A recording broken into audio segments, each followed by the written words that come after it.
নিছক দুর্ঘটনা নাকি ষড়যন্ত্রের শিকার জুবিন? এই বাংলায় অনেকেই পরিবর্তনের পথযাত্রী হয়েছেন, হতে চেয়েছেন। 2011 সালে বাংলার রাজনীতির পট পরিবর্তনে তথাকথিত সুশীল সমাজের একটা ভূমিকা ছিল, কিন্তু তারপর কোথায় গেলেন তারা? রাজ্যের সবকিছু কি মসৃণ মোলায়েম হয়ে গেছে, নাকি সত্যিটা অকপটে বলতে ভয় পাচ্ছেন তারা, পাছে ওই কাজ বন্ধ হয়? মানে ওই জীবনমুখী গানের মতন ভয় ভয় ভয়, পাছে কাজ বন্ধ হয়। কেউ তো আবার গিটার হাতে যৌথ খামারের স্বপ্ন দেখিয়েছেন, বলেছেন মরবে দেখে বিশ্বজুড়ে যৌথ খামার। লেখনী অনবদ্য, সুর অসাধারণ, এ বিষয়ে কোনো সন্দেহ নেই। কথা আর কণ্ঠের টানে বহু দূর হেঁটে যাওয়া যায়, কিন্তু কোথায় সেই যৌথ খামার? ইচ্ছেগুলোরই বা কি হলো? ইচ্ছে পূরণের লড়াই কোথায়? কথা আর কাজ তো মিলছে না। এটা কি দ্বিচারিতা নয়? এ প্রশ্নের উত্তর মেলে না। বলা ভালো, প্রশ্নগুলো সহজ আর উত্তরও তো জানা।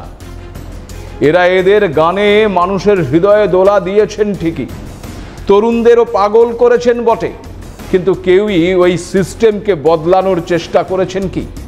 নাকি নিজের স্বার্থের জন্য দলদাস হয়ে থাকাটাই অনেক বুদ্ধিমানের কাজ বলে মনে করেছেন? কোনটা? গোটা করোনাকালে এদের ভূমিকা কি? হাজার হাজার চাকরি প্রার্থীরা যখন রাস্তায় হকের চাকরির দাবিতে, তখন বাংলার জীবনমুখী গায়করা কোথায়?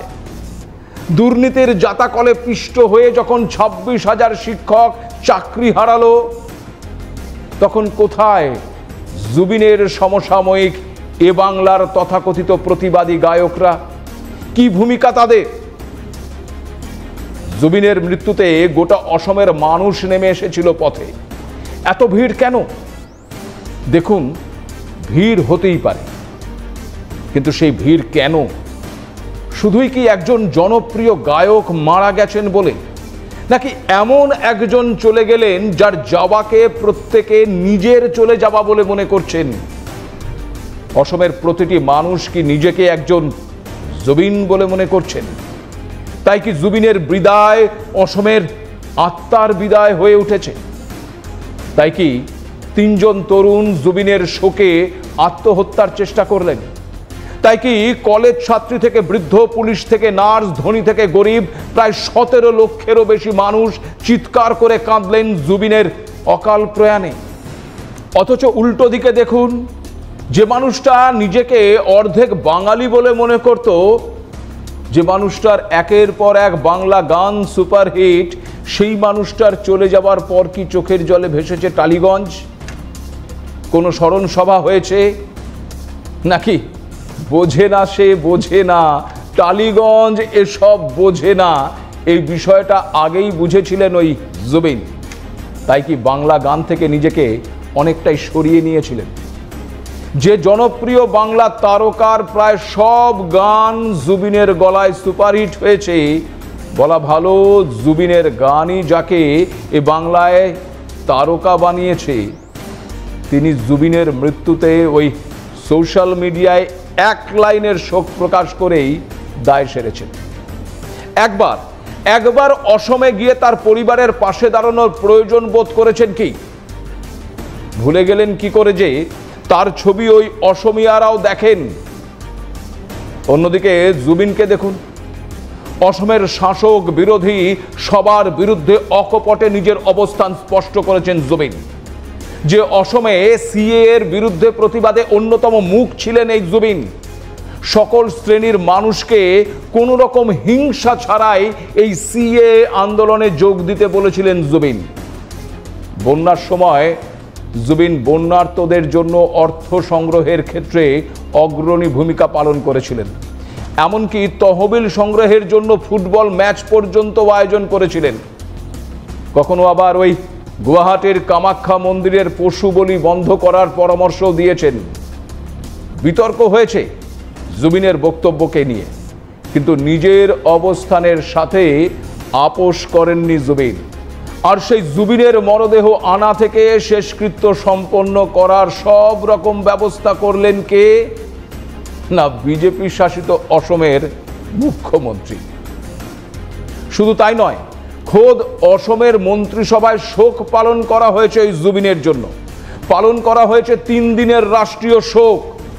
শুধু অসম সরকার নয়, জুবিনের জন্য শোক প্রকাশ করেছে মেঘালয় সরকার, শ্রদ্ধাঞ্জলি দিয়েছেন মিজোরামের রাজ্যপাল। জুবিনের মৃত্যুর পর অসমে ছুটে গেছেন বিশিষ্ট শিল্পপতি গৌতম আদানি এবং তার পুত্র জিৎ আদানি। জুবিনকে জাতীয় সম্পদ বলে অভিহিত করেছেন আদানি। এখানেই শেষ নয়, অসমের বিদ্রোহী গোষ্ঠী পরেশ বড়ুয়ার নেতৃত্বাধীন উলফা হিন্দি গান না গাওয়ার নির্দেশ দিয়েছিল একসময়। সেই নির্দেশ অমান্য করায় জুবিনকে প্রাণনাশের হুমকি দিয়েছিল ওই উলফা। কিন্তু তাতেও ভীত না হয়ে জুবিনের উত্তর ছিল, একজন শিল্পীকে নির্দেশ দেওয়া যায় না, তিনি নিজের স্বাধীনতা নিয়েই বেঁচে থাকবেন, হিন্দি গান গাইবেন। জানা গেছে সেই উলফাও জুবিনের মৃত্যুতে শোক প্রকাশ করেছে। বুঝুন একবার, এটাই জুবিনের কারিশমা। সমস্ত শত্রুতার ঊর্ধ্বে এভাবেও পৌঁছানো যায়, দেখিয়ে দিয়েছেন জুবিন। তবে একটা সময় পর নেশার সঙ্গে একটা সম্পর্ক হয়েছিল জুবিনের। কিন্তু কেন নেশায় আসক্ত হয়ে পড়েন জুবিন? বোনের মৃত্যুই কি ছিল তার নেশায় আসক্ত হওয়ার অন্যতম কারণ? কি হয়েছিল? সময়টা ছিল 12ই জানুয়ারি 2002। অসমের তেজপুরের কাছে একটি অনুষ্ঠানে যোগ দিতে যাচ্ছিলেন জুবিন এবং তার বোন জঙ্কি। সেদিন প্রথমে ওই জঙ্কির সঙ্গে একই গাড়িতে থাকলেও মাঝ রাস্তায় গাড়ি পরিবর্তন করে অন্য গাড়িতে ওঠেন জুবিন। সেদিন বৃষ্টি ভেজা রাস্তায় কিছুক্ষণ পরেই জঙ্কিদের গাড়ির সঙ্গে একটি লরির মুখোমুখি সংঘর্ষ হয়। মারা যায় জঙ্কি এবং জুবিনের এক ঘনিষ্ঠ বন্ধু। চোখের সামনে বোনের মৃত্যুতে সম্পূর্ণ ভেঙে পড়েন জুবিন। আর তারপরেই নাকি একটু একটু করে ওই নেশায় ডুবে যান জুবিন।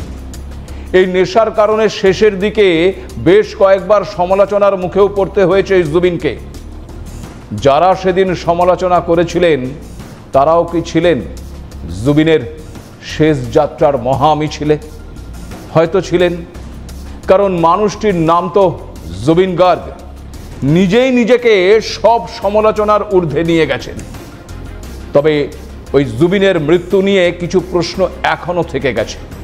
কারণ জুবিনের স্ত্রী গরিমা পরিষ্কার জানিয়েছেন, জুবিনের মৃগীরোগ সহ একাধিক শারীরিক অসুস্থতা ছিল, যার কারণে চিকিৎসকরা তাকে জল এবং আগুন থেকে দূরে থাকতে বলেছিলেন। আর এসব জানতেন জুবিনের ম্যানেজার ওই সিদ্ধার্থ শর্মা। কিন্তু তারপরে কিভাবে কোনো রকম চিকিৎসা ব্যবস্থা ছাড়া, নিরাপত্তার ব্যবস্থা ছাড়া, এমনকি লাইফ জ্যাকেট ছাড়াই জুবিনকে স্কুবা ড্রাইভে নিয়ে যাওয়া হলো?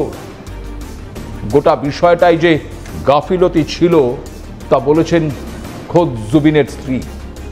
ইতিমধ্যেই এই ঘটনায় 5 জনকে গ্রেপ্তার করা হয়েছে। প্রথমে আয়োজক শ্যামকানু মাহান্ত, ম্যানেজার সিদ্ধার্থ শর্মা এবং ব্যান্ড সদস্য শেখর জ্যোতি গোস্বামী এবং অমৃতপ্রভা মাহান্ত, এদেরকে গ্রেপ্তার করা হয়। আর এবার যেন সর্ষের মধ্যেই ভূত ধরা পড়ল। জুবিনের তুতো ভাই সন্দীপন গর্গকে গ্রেপ্তার করল পুলিশ। তিনি আবার অসম পুলিশে কর্মরত। সিআইডি গোটা ঘটনার তদন্ত করলেও গুয়াহাটি হাইকোর্টের বিচারপতি সৌমিত্র সাইকিয়ার নেতৃত্বে একটি 1 সদস্যের বিচার বিভাগীয় কমিশন গঠন করা হয়েছে, যা ওই সিআইডির তদন্তের পাশাপাশি প্রমাণ যাচাই করবে। অন্যদিকে আবার সিঙ্গাপুরে জুবিনের মৃত্যুর সময় ইয়টে উপস্থিত অসমীয় ব্যক্তিরা যাতে ভারতে এসে তদন্তে অংশ নেন তার জন্য আবেদন জানিয়েছেন অসমের মুখ্যমন্ত্রী হেমন্ত বিশ্ব শর্মা। তবে জুবিনের মৃত্যুর রহস্য অনেকটাই নির্ভর করছে ওই ভিসেরা রিপোর্টের ওপর। আগামী 10 তারিখ এই রিপোর্ট আসার কথা রয়েছে। সে কারণে 11ই অক্টোবর প্রকৃত সত্য স্পষ্ট হতে পারে বলেই আশা করা হচ্ছে। অসম পুলিশ সূত্রে খবর, জুবিন গার্গের 2 ব্যক্তিগত নিরাপত্তা রক্ষীর ব্যাংক অ্যাকাউন্টে 1 কোটি টাকার হদিশ পাওয়া গেছে।